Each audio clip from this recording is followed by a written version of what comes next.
시간입니다. 4월 27일 오늘의 말씀은 창세기 31장 17절에서 35절입니다.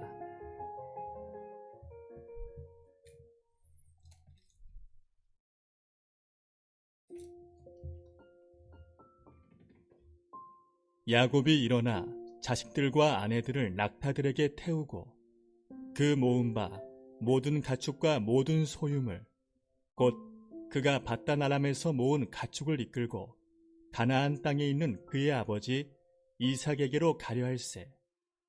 그때에 라반이 양털을 깎으러 갔으므로 라헬은 그의 아버지의 드라빔을 도둑질하고 야곱은 그 거취를 아람 사람 라반에게 말하지 아니하고 가만히 떠났더라. 그가 그의 모든 소유를 이끌고 강을 건너 길르앗산을 향하여 도망한 지 3일 만에 야곱이 도망한 것이 라반에게 들린지라. 라반이 그의 형제를 거느리고 7일 길을 쫓아가 길르앗산에서 그에게 이르렀더니 밤에 하나님이 아람 사람 라반에게 현몽하여 이르시되 너는 삼가 야곱에게 선악간에 말하지 말라 하셨더라. 라반이 야곱을 뒤쫓아 이르렀으니 야곱이 그 산에 장막을 친지라. 라반이 그 형제와 더불어 길르앗산에 장막을 치고 라반이 야곱에게 이르되 내가 나를 속이고 내 딸들을 칼에 사로잡힌 자같이 끌고 갔으니 어찌 이같이 하였느냐. 내가 즐거움과 노래와 북과 수금으로 너를 보내겠거늘 어찌하여 내가 나를 속이고 가만히 도망하고 내게 알리지 아니하였으며 내가 내 손자들과 딸들에게 입맞추지 못하게 하였으니 네 행위가 참으로 어리석도다. 너를 해할 만한 능력이 내 손에 있으나 너희 아버지의 하나님이 어젯밤에 내게 말씀하시기를 너는 삼가 야곱에게 선악간에 말하지 말라 하셨느니라. 이제 내가 내 아버지의 집을 사모하여 돌아가려는 것은 옳거니와 어찌 내 신을 도둑질하였느냐. 야곱이 라반에게 대답하여 이르되 내가 생각하기를 외삼촌이 외삼촌의 딸들을 내게서 억지로 빼앗으리라 하여 두려워하였음이니이다. 외삼촌의 신을 누구에게서 찾든지 그는 살지 못할 것이요 우리 형제들 앞에서 무엇이든지 외삼촌의 것이 발견되거든 외삼촌에게로 가져가소서 하니 야곱은 라헬이 그것을 도둑질한 줄을 알지 못함이었더라. 라반이 야곱의 장막에 들어가고 레아의 장막에 들어가고 두 여종의 장막에 들어갔으나 찾지 못하고 레아의 장막에서 나와 라헬의 장막에 들어가매 라헬이 그 드라빔을 가져 낙타 안장 아래에 놓고 그 위에 앉은지라. 라반이 그 장막에서 찾다가 찾아내지 못하매 라헬이 그의 아버지에게 이르되 마침 생리가 있어 일어나서 영접할 수 없사오니 내 주는 노하지 마소서 하니라.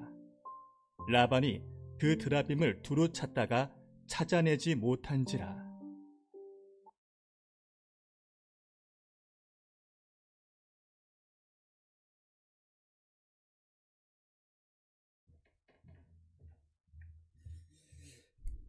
네, 오늘 말씀은 보호하시는 하나님이라는 제목으로 말씀 나누겠습니다. 오늘 말씀은 야곱의 두려움을 또 말씀도 하고 라헬의 드라빔 사건, 이것이 우리에게 주는 교훈이 무엇인가, 그것을 좀 살펴보겠습니다. 한마디로 요약하면 하나님의 부르심을 따라 떠나면서도 마음 한쪽에는 여전히 드라빔을 숨기는 신앙, 약속의 길을 가면서도 옛사람의 그 안전장치를 꼭 품고 가는 그러한 우리의 모습, 이렇게 좀 정리하면 좋을 것 같습니다. 오늘 이 야곱의 그 두려움과 또 이 라헬의 그러한 옛날의 그 신앙을 버리지 못하는 그 마음을 오늘 말씀을 좀 살펴보면서 우리가 어떻게 주님을 신실하게 붙잡아야 되는지, 우리 주님께서 어떤 일을 하셨는지 살펴보기를 원합니다. 우리가 떠나는 자리가 있을 수 떠나는 자리가 여기서 좀 떠났으면 좋겠다 하는 자리가 있을 수 있습니다. 오늘 이 야곱이 그러한 심정인데요. 야곱은 20년 동안 라반의 집에서 살았죠. 그곳에서 결혼했고 자녀도 낳았고 또 재산도 많이 얻었습니다. 그러나 라반의 집은 편안한 집이 아니었습니다. 그 라반은 야곱을 속였고 이용했고 품삯도 제대로 주지 않았습니다. 10번이나 바꾸었습니다. 마침내 하나님께서 야곱에게 말씀하셨어요. 너의 조상의 땅, 내 족속에게로 돌아가라. 내가 너와 함께 하겠다. 그렇게 말씀하셨어요. 야곱이 그래서 떠납니다. 아내들과 또 가족과 가축을 데리고 약속의 땅으로 이렇게 가게 되었습니다. 이것은 하나님의 부르심이었습니다. 그 부르심에 순종해서 야곱은 떠나게 된 것입니다. 그런데 여기에서 문제가 생깁니다. 야곱은 이 라반에게 자기가 떠난다는 것을 알리지 않고 몰래 떠났어요. 순종은 하고 있지만 그 방식은 예전이죠. 왜 몰래 떠났어요? 이 라반이 두려운 거죠. 라반에게 알리면 또 뭔가 제재가 있고 또 떠나지 못할 것 같고 또 뭐 여러 가지 내게 손해가 있을 것 같으니까 라반에게 알리지 않고 몰래 떠난 것입니다. 여러분, 우리에게도 이런 마음이 있지는 않습니까? 우리는 하나님을 믿어요. 말씀대로 살고 싶습니다. 그런데 막상 그 현실 앞에 딱 서면 이게 마음이 두려운 거예요. 사람의 반응이 두렵고 손해볼까 두렵고 이 두려운 것들이 막 생각이 나잖아요. 그러면 하나님의 방식보다도 나의 방식을 먼저 택하게 되는 것입니다. 옛날에 썼던 방식, 몰래 뭐 하고 사람을 속여서 뭔가 얻으려고 하고 그 방식이 그냥 내 손에 편한 것입니다. 그런데 더 큰 문제가 생겼어요. 그것은 무엇이냐? 라헬이 아버지 라반의 그 수호신 드라빔을 훔쳐서 간 거예요. 드라빔은 가정의 수호신이잖아요. 그런데 라헬은 그 드라빔을 내가 가져가야만 우리 가정이 안전하겠다. 그렇게 생각한 것입니다. 근데 여러분, 라헬이 지금 가고 있는 땅이 어떤 땅이에요? 약속의 땅이잖아요. 하나님께서 가라고 하신 땅이잖아요. 그런데 그 약속의 땅으로 가면서 손에는 우상을 들고 있는 거예요. 몸은 가나안 땅으로 가지만 마음 한쪽은 아직도 라반의 집에 있는 것입니다. 이 장면은 우리에게 뭔가 계속해서 질문을 던져줍니다. 나는 라반의 집을 떠나면서도 라반의 드라빔을 들고 가고 있지는 않은가? 이런 질문을 우리에게 하고 있습니다. 저와 여러분들은 예수님을 잘 믿습니다. 예수님이 나의 주인이시라고 고백합니다. 그러나 우리의 마음속 깊은 곳에는 여전히 무언가 붙들고 있는 것이 혹시 있지는 않습니까? 돈이어야 하고 또 자식이어야 하고 또 내가 뭔가 원하는 것을 얻어야 하는 어떤 그러한 것이 나를 안전하게 한다고 믿고 있지는 않습니까?